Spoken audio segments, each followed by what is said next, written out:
Hey guys, how are you today? Thank you very much for coming back. Today I'll be doing a very important character that is most certainly going to come somehow, somewhere on your Leaving Cert exam, and that would be Ophelia in the play Hamlet by William Shakespeare. Let me tell you something about Ophelia. She's a very interesting character who descends into madness and eventually gets, she doesn't get killed. She dies, kills herself, while some conspiracies say that. Conspiracies. Basically, what I'm trying to tell you is that she's a very important character, a target in the ILCs, or mocks, or whatever the hell you're doing. A-levels, Ophelia is very important. So just really focus on what I'm trying to say, alright? An obedient daughter she is, if I am to judge her as a person, as a character, and I would most certainly choose the word obedient to be associating it her with. Laertes in Act 1 warns her not to take Hamlet's affection seriously, and he says, hold it as a fashion and a toy in blood. Basically, do not trust Hamlet by all means, and he has his reasons for that as a caring brother. Hamlet, he adds to that, is not free to choose his own bride, but must marry for reasons of state, which means, because Hamlet is a prince, he is to marry someone on the same level as he is, alright? So another thing that tells you about the society of the Elizabethan era, the kingdom, the prince who has to marry another princess and stuff like that. Ophelia is not a princess, alright? So keep that in mind. Ophelia listens without interruption and promises to heed his words, and she says, I shall the effect of this good lesson keep. So this is another quote that you can use, the way she is shown to be an obedient daughter, sister in this sense, okay? She promises that his warning will be kept in her memory, and this in my memory locked, and you yourself shall keep the key of it. This is what she tells her own brother, alright? So first of all we see I wouldn't say the expectations of women towards men or something, but I would rather talk about how she chooses to listen to her own brother's advice and how she just ignores her affections and the way she prefers her own family over associating with new people, flirting with them, or just being with them in relationships. And I'm talking about Hamlet here, okay?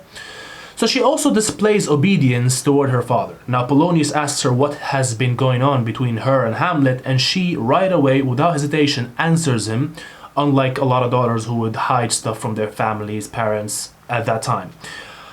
She tells him how the prince has made her many tenders of his affection, and Polonius is convinced that Hamlet's intentions toward his daughter are dishonorable and urges her to stay away from him. Okay, so we've got her brother telling her to stay away, we've got her father telling her to stay away from Hamlet as well, and Ophelia also obeys her father's instructions, and she says, I shall obey my lord. We later learn that she does indeed obey her father's command to the letter. Here, her obedience is also evident when she goes straight to her father with news of Hamlet's extremely strange behavior toward her. You know how Hamlet shows up at her place, dressed up with his, looking weird and starts saying weird stuff. So she tells her dad right away about that, and she doesn't keep it to herself. So this is way more than enough evidence to argue about how Ophelia is an obedient daughter. If you ever get, asked about her, or, if you have, I don't know, if you're doing ordinary level and there's a 10-point question about Ophelia, this is more than enough to cover anything when it comes to, do you like her? You can say yes because of that. Do you not like her? You can say I don't like her, and you give this reason. You can talk about characterization of Ophelia through this. If you're doing higher, I think that it is very important that you learn this character in detail, because, as I said, it's very likely that she will be on the exam.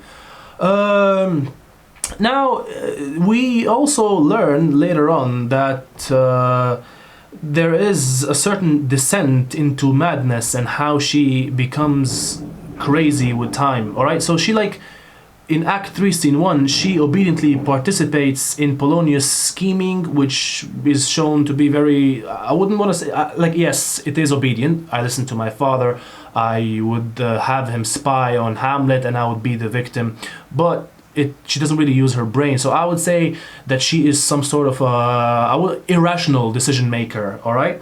So she does what he tells her to do. Walking there, she'll meet Hamlet as I were by accident, alright?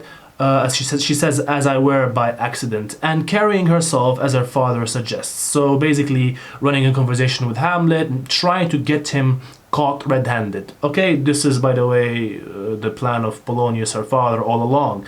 So she's also portrayed as a very innocent and trusting person, and Ophelia is an innocent and trusting young woman who trusts her father and brother's guidance. She follows Polonius' instructions in all matters, never questioning or disagreeing with his judgment. Now, Ophelia also comes across as someone who is inexperienced when it comes to love and matters of the heart. She is uncertain what to make of Hamlet's advances, and she says, "I do not know, my lord, what I should think." Some productions further emphasize her innocence by suggesting she doesn't understand the prince's vulgar sexual remarks in Act 3, Scene 2, which is very important, and hence shows us about how "Lady, may I lie on your lap?" That's what Hamlet told her. But anyway, there are many variations of the play being casted out there, and you should rely on the one that your teacher is teaching you, and the one covered by the Leaving Cert, the classical Hamlet version, right?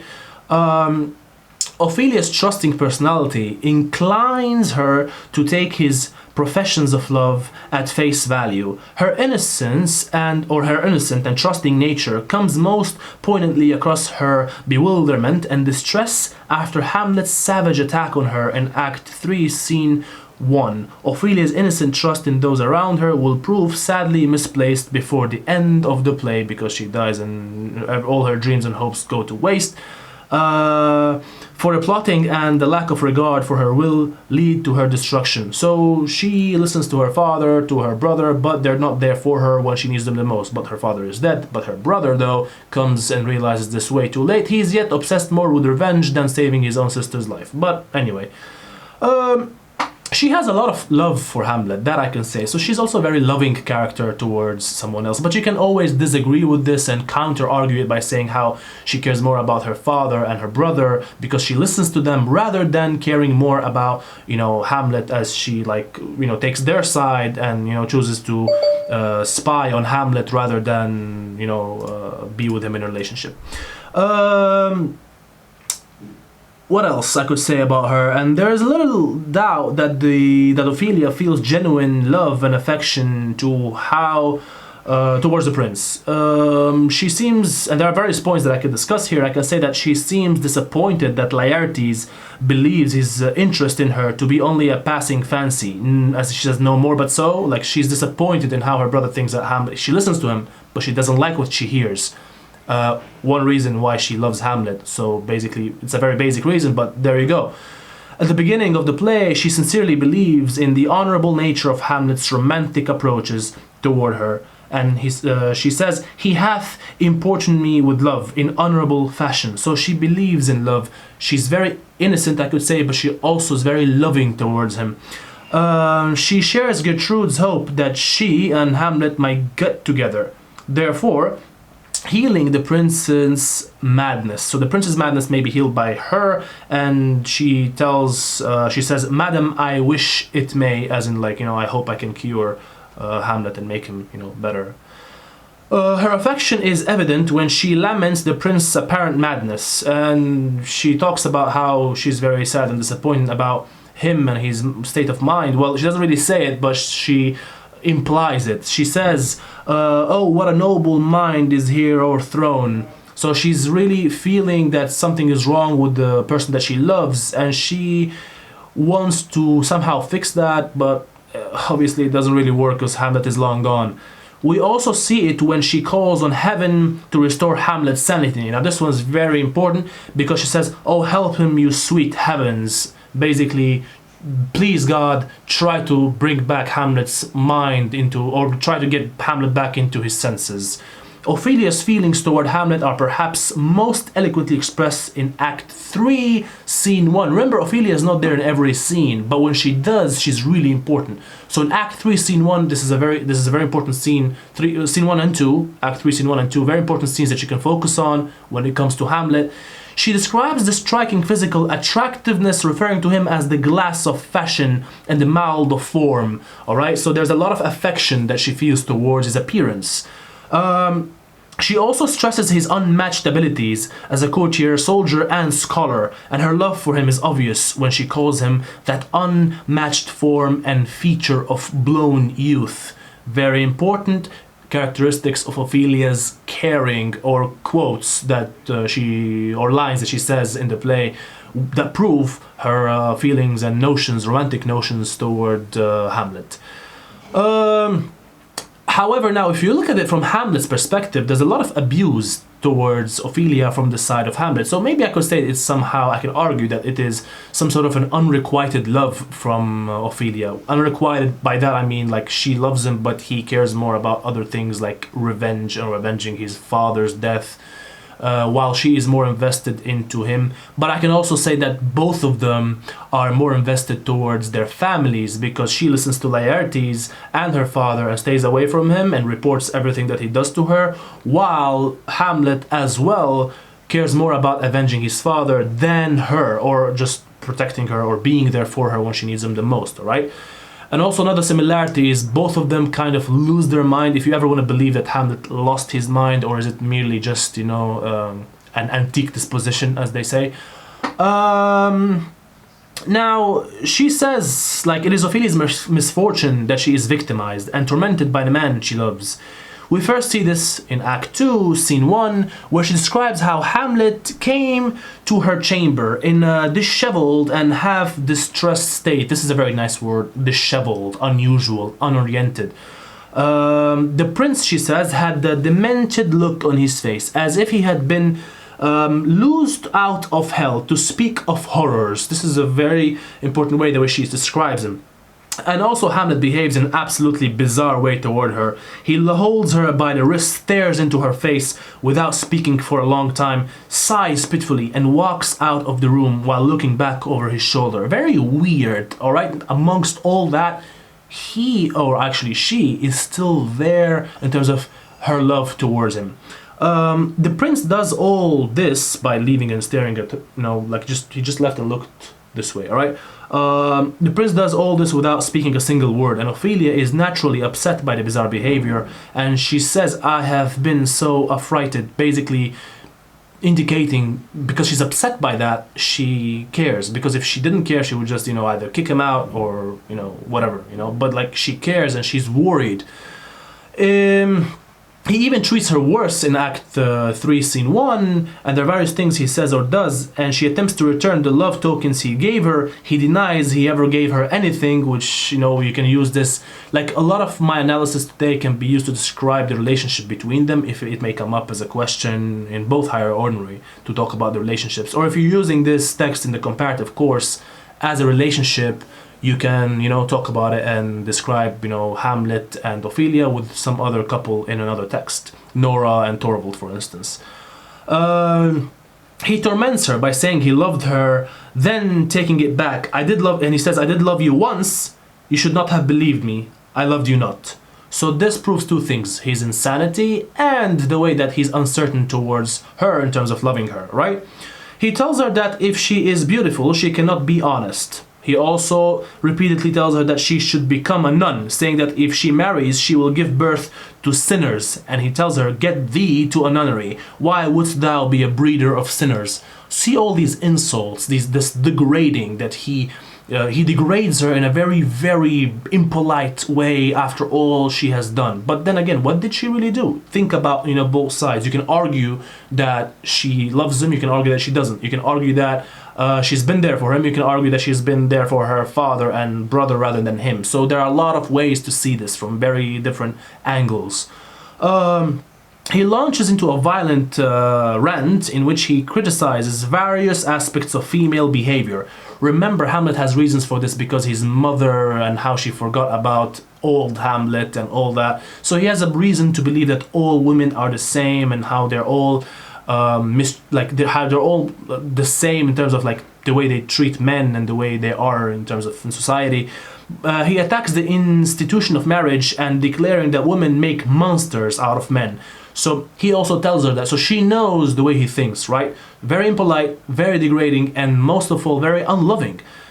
So Ophelia is stunned by this abusive attack on her and by the prince's agitated and dementia-sounding rant. So she's distraught to see how Hamlet has seemingly changed from the much admired and talented prince she loved into a deranged and bitter madman. She her feelings perhaps also change with this, and the way she looks at him. She views him in a different manner because of how he has changed. Of course, when you're in a relationship and your significant other changes, then you will with time as well change.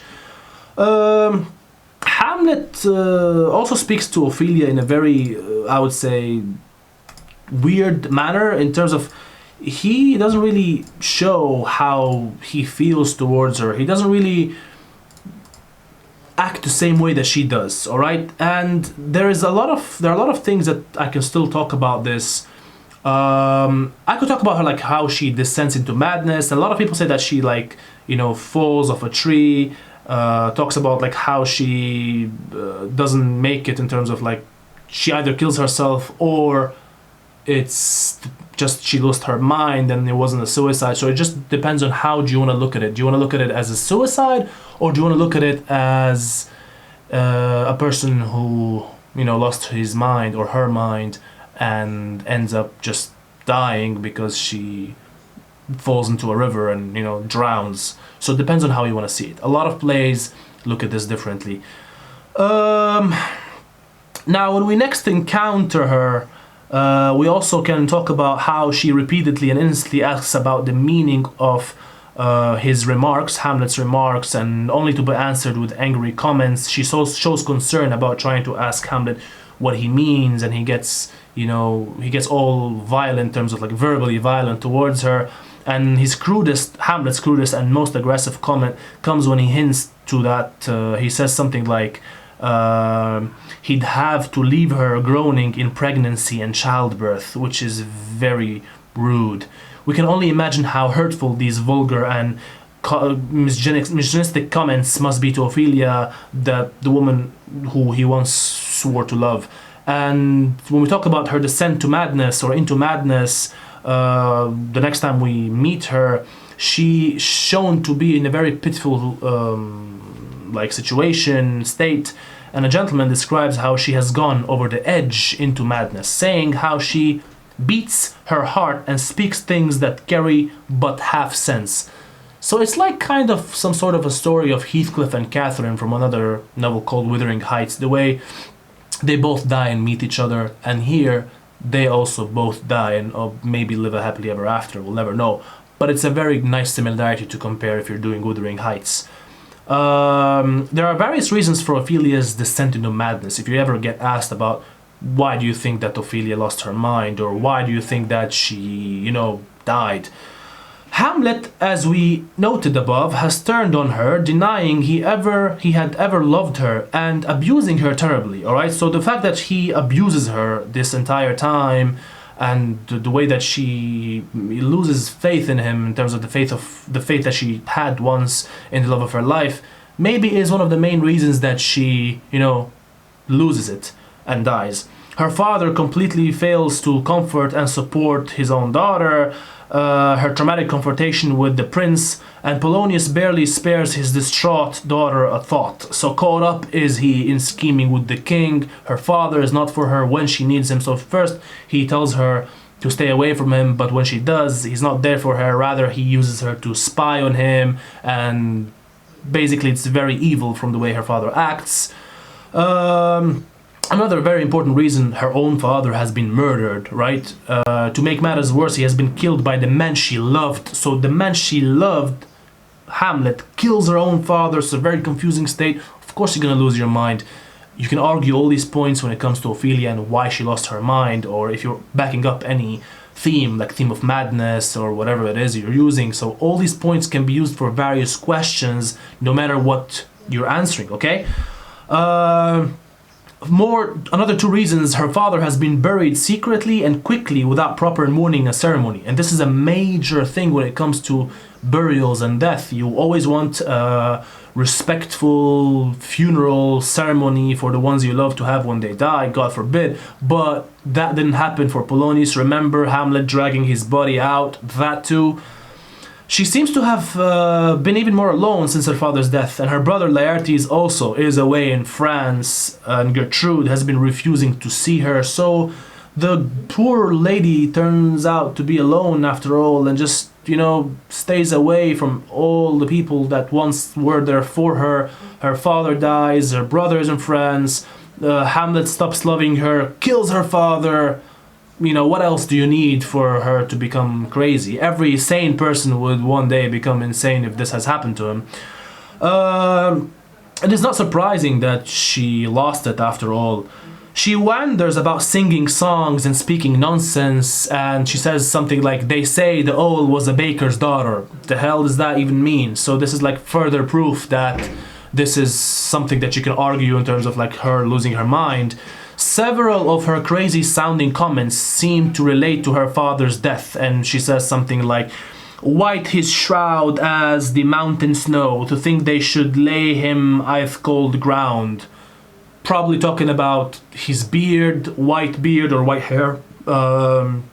Probably talking about the improper burial too. Perhaps she is most pitiful of all when she hands out flowers and herbs to the various members of the court. Once again, occasionally bursting into song as she does so. Laertes is understandably horrified at his sister's condition. Alright, that's very important to talk about, but he's not there for her. She's also a very innocent victim. Ophelia's death is very tragic, and I would want to talk about how the way a branch broke and she falls into the water. She floated there for a while, weeping, singing, which is even, more terrifying. You're drowning, but get you singing snatches of song, seemingly like she's just oblivious to the danger that she was in. After a while, however, the water dragged her down and she drowned. What else I could say? Some readers feel that Ophelia effectively committed suicide. This is what I mentioned earlier today. Lying peacefully in the water till it finally sucked her under. This may be like you're not really killing yourself, but you're allowing something that may kill you to be there, the water. So you can argue that too if they ask you, do you think it was a suicide or not? Or if you want to invoke this point that I just said. What else I could say? The priest in Act 5, Scene 1, I believe, mentions this point and proves my analysis by saying that also that it wasn't really a matter of madness, but it was a matter of killing oneself. Because if you're mad, you can't be suicide if you're mad. You have no idea what you're doing. All right, so it's not really sinful. So that's another point you can argue. Was it sin that she killed herself? Did she know that she was killing herself? That's a whole philosophical... Like, if I continue talking about this, I'll go into way deep philosophy, and there's no way out of it. So there's no, like... People do PhDs on these analysis. Like, there's absolutely no way to give you a proper, correct, short answer. You can go through this and by any way that you desire. Now, a lot of people also feel that her death was accidental, that in her dementia, she simply didn't know what was happening to her. She's very much like a innocent victim of the intrigue and scheming going on around her. She has no idea what's going on. Hamlet pretends to be mad, abuses her terribly, so this is also if you think that he was pretending. Because this leads me to ask you another question. Do you believe that Hamlet was mad, or did he act all along? There are a lot of reasons to say yes, and there are a lot of other reasons to say no. I'm not going to analyze them in this video though, so stay tuned for another video about Hamlet himself. Also, Hamlet kills her father, believing that it's Claudius who was hiding. So all these points prove that she's a very innocent lady that had nothing to do with once killing herself, but she's just, a person who lost everyone around her. A very sad individual. Well, all of these factors that I'm talking about contribute to the shattering of Ophelia's mental well-being and death. After all, she is caught in a crossfire of the other characters scheming, between Hamlet scheming to kill, a lot to avenge his father's death, and between her own father spying on Hamlet. She's found in the middle. And after all, she is a victim of family, I could say, or a victim of society, after all, Her death is all the sadder because she is the only character who does nothing really wrong in the entire play. You can argue that, or you can say that she was wrong listening to her parents. I wouldn't want to say that, but if you wanted to, you can. It seems that someone with Ophelia's innocent and trusting nature cannot survive in the treacherous and dangerous world of Elsinore. Very important point that you can argue. So the only innocent, sort of innocent individual who does nothing but yet suffers everything in the play is Ophelia. Anyway guys, I talked too much in this video about Ophelia. I don't think that there is anything else that I can add to the character analysis of Ophelia. In case you guys have any questions, please message me or drop a comment down below. Thank you very much for watching and have a great day.